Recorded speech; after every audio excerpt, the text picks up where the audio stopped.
శ్రీకృష్ణశరణం మమ. సింధుజనితం సలిల మిశ్రితమివాత్మా సర్వగత ఏకరసతామనుగతో యః వేదశిరసాం పరిచయేన సువివిక్తః తత్వమవధారయత సత్యమితి మామోం. ఇక్కడ ఈ చరణానికి మూలమైన మంత్రం ఛాందోగ్యోపనిషత్తులో ఉద్దాలకుడు శ్వేతకేతువు ద్వారా ఒక సంఘటన చేయిస్తాడు. ఆ సంఘటన ఇక్కడ ఈ చరణంలో చెప్పబడింది. అదేమిటి అంటే, ఒక పాత్ర నిండా నీళ్లు తీసుకురా అంటాడు ఉద్దాలకుడు శ్వేతకేతువుని. సరైన పాత్రలో నీళ్లు తీసుకొస్తే ఒక ఉప్పు గల్లు ఒక పెద్ద తీసుకురా అంటాడు.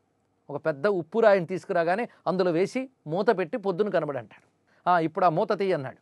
తీసిన తర్వాత అందులో పై భాగం ఒక్కసారి చెంచాతో తీసి రుచి చూడు అంటాడు. అప్పుడు అతను పాత్ర సహాయంతో పై భాగం రుచి చూస్తే ఎలా ఉన్నది అంటే ఉప్పగా ఉంది అంటాడు.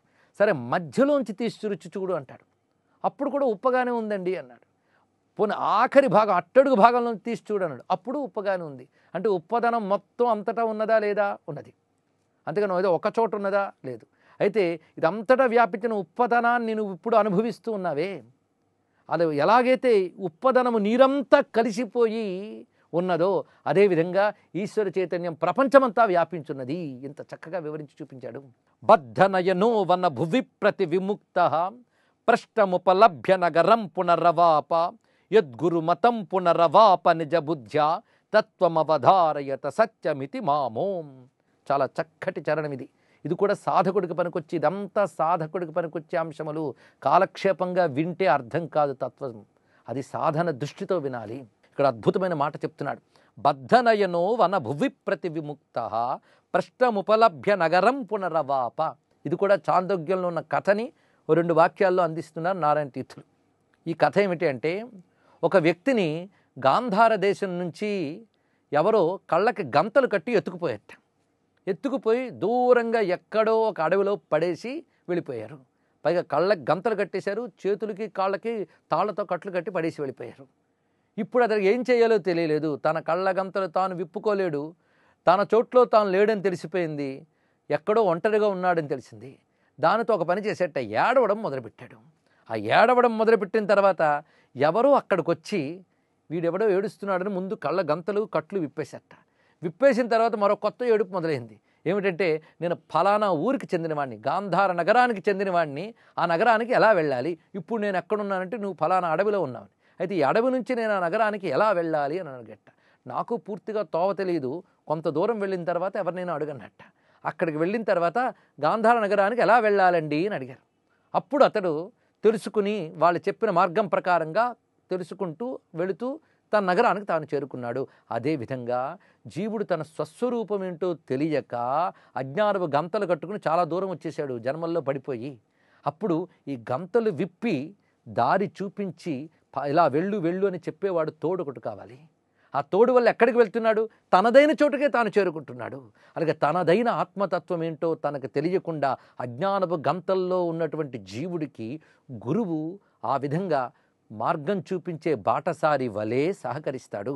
అందుకు ఆ స్థితి పొందాలంటే ముందు సద్గురువుని ఆశ్రయించాలి. అయితే ఆ తోవ చూపించేవాడు ఇలా వెళ్ళు అని చెప్తే వెళ్ళాల్సిన వాడు వీడే. అక్కడికి వెళ్ళి ఇది నా గాంధారగణం పోల్చుకోవాల్సిన వాడు వీడే. అందుకు గురువు ఎంత బోధించినా నిజ బుద్ధ్యా తన యొక్క జ్ఞానశక్తితో గ్రహించాలి. కానీ గురువు బోధ అవసరమే, తనకి ఆ స్పష్టమైనటువంటి జ్ఞానము అవసరమే. అందుకు యద్గురుమతం పునరవాప నిజ బుద్ధ్య. మొత్తానికి ఈ చరణంలో మనకి చెప్తున్న గొప్ప విషయం ఏంటంటే, ఆత్మతత్వం గ్రహించడానికి గురువుని ఆశ్రయించి ఆ కళ్ళ గంతలు విప్పుకున్నట్లుగా వివేకమనే చూపు తెచ్చుకుని సాధన అనే నడక సాగించితే జ్ఞానానుభవం అనేది మనం పొందగలుగుతున్నాం. అది కొత్తది కాదు, అది నీదైన ఆత్మస్థితియే. అందుకే తన గాంధార నగరాన్ని తాను చేరుకున్నాడనేది ఈ కథ మొత్తం అక్కడ చెప్పబడుతూ ఉన్నది. అది ఉద్దాలకుడు శ్వేతకేతువుకు చెప్పిన ఒక చక్కని ఉపమానం. దాన్నంతటిని ఒక చక్కటి పాటలో ఈ చరణంలో అందించారు నారాయణ తీర్థులు. బద్ధనయనో వన భువి ప్రతి విముక్త ప్రశ్నముపలభ్య నగరం పునరవాప. అతడు గాంధార నగరానికి ఎలా వెళ్ళాలండి అని ప్రశ్న వెయ్యకపోతే తోబెబడి చెప్తాడు. అలాగే నేను ఎలా తరిస్తాను, ఆత్మతత్వం నాకు ఎలా లభిస్తుందన్న ప్రశ్న రావాలి. ఈ ప్రశ్ననే పరిప్రశ్న అని అంటారు. అదే భగవంతుడు కావాలని తపన మనకుందా?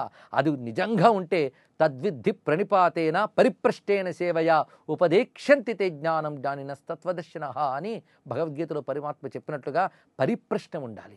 పరిప్రశ్న అంటే సంపూర్ణమైన జిజ్ఞాసతో తరించాలనే తీవ్రమైన ముముక్షత్వంతో కూడిన ప్రశ్న ఉండాలి. అలాంటి ప్రశ్నతో గురువు దగ్గరికి వెళ్ళి సరెండర్ వాళ్ళ పాదాల మీద పడి మార్గం చూపించవయ్యా అనాలి. తద్విద్ధి ప్రణిపాతేన పరిప్రశ్నేన సేవయ 3 చెయ్యాలట. ముందు గురువు వద్ద వెళ్ళి పాదాల మీద పడి నేను తరించాలనుకుంటున్నాను నిజాయితీతో కూడిన ప్రశ్న వేయాలి. తర్వాత సేవయా గురు శుశ్రూష చేయాలి. ఆయన చెప్పిన మాటలను అనుసరిస్తూ అమలు పరుచుకోవడమే సేవ. అది చేస్తే తప్పకుండా నువ్వు దాన్ని తెలుసుకోగలవని పరమాత్మే భగవద్గీతలో అభయం ఇస్తున్నాడు. అది సాధనా మార్గం. ఆ సాధనంతా ఇక్కడ 12వ చరణంలో చెప్తున్నారు.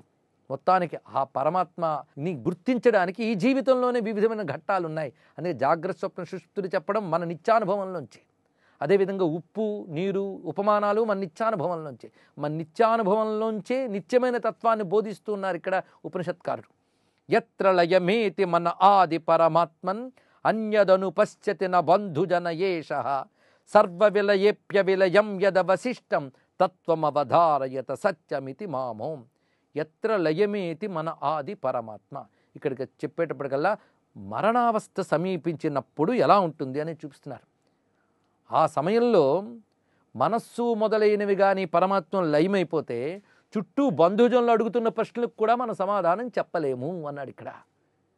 దీనికి సరిగ్గా మనకి ఉపనిషత్తుల్లో జానాసి మామితి, ఒక ఆయన మృత అవస్థలో ఉన్నట్ట. అప్పుడు అతడు మృతి చెందిపోయాడా లేక ఇంకా జాగ్రత్త అవస్థలో ఉన్నాడా అని తెలుసుకోవడం కోసం నన్ను గుర్తుపట్టేవా అని చుట్టూ బంధుజనులు అడుగుతున్నట్ట. అయితే వాడు గుర్తుపట్టాను అంటే అమ్మయ్య వీడున్నాడు అనుకుంటాట. అయితే ఎంతవరకు వాడు గుర్తుపట్టేను అనగలడు అంటే పరమాత్మలో వాడు లీనమయ్యే వరకు మాత్రమే గుర్తుపట్టేను అనగలడు. అందులో లీనమైపోయాడా ఆ మాట అనలేడన్నాడు ఇక్కడ. పరమాత్మ లీనమవడం అంటే మోక్షమేం కాదండి. ఇక్కడ ఆ లీనం ఒక దశ చెప్తున్నాడు. అసలు ఎలా లీనం జరుగుతుందో, వాక్కు మనస్సులో లీనమవుతుంది, మనస్సు ప్రాణంలో లీనమవుతుంది, ప్రాణం తేజస్సులో లీనమవుతుంది, తేజస్సు పరదేవతలో లీనమవుతుందిట. ఆ దశ వచ్చే వరకు మాత్రమే గుర్తుపట్టడం అనేది జరుగుతుంది. ఆ లీనమైపోయాడో గుర్తుపట్టలేడు. కనుక దేనిలో లీనమైపోతే ఇంకా బాహ్యము తెలియబడదో అది. పైగా అన్నీ దేనిలో లీనమవుతున్నాయో అది దేనిలోనూ లయం కాదు. అది ఇక్కడ సర్వ విలయేపి అవలయం యదవశిష్టం.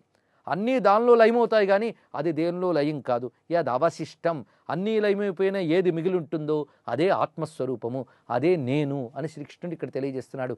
ఆత్మగా సర్వత్రా వ్యాపించిన కృష్ణ పరమాత్మకు నమస్కరిస్తూ సర్వం శ్రీకృష్ణ చరణారవిందార్పణమస్తు.